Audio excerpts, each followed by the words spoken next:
กรมการเงินองค์การอัยการประชาชนสูงสุดได้สมทบกับกรมงบประมาณและกรมเทคนิคข้อมูลข่าวสารกระทรวงการเงินซึ่งได้จัดตั้งผันขยายนำใช้ระบบข้อมูลข่าวสารการเงินภาครัฐสาธารณรัฐประชาธิปไตยปัจจุบันลาว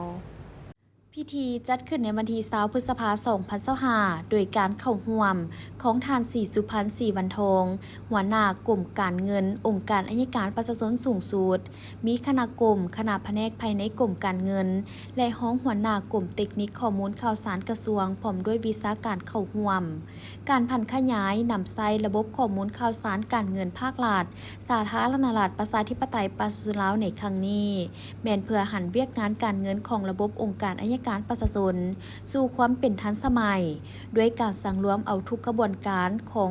หอบเวียนงบประมาณเข้าอยู่ในระบบข้อมูลข่าวสารการเงินภาครัฐเพื่อเป็นเครื่องมือในการคุ้มครองงบประมาณของภาครัฐว่ารวมว่าเฉพาะแมนกงเขตการเงินขององค์การอัยการประชาชน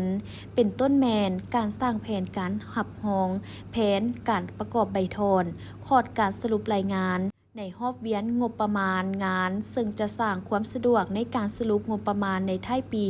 ในการสมเทียบการยั่งยืนตามขั้นตอนต่างๆทั้งเป็นการลดขั้นตอนลงเป็นต้นแมนการหับหองแผนการอนุมัติแผนรายจ่ายจะเป็นการอนุมัติในระบบเฮ็ดให้หัวหน่วยงบประมาณสามารถประกอบใบทอน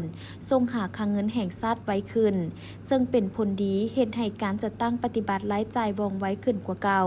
ลดพ้นการสำเนาเอกสารซ้อนท้ายเป็นจำนวนหลายส่งให้คลังเงินแห่งชาติคือระยะผ่านมาด้วยการหันเอาระบบทันสมัยเข้ามาช่วย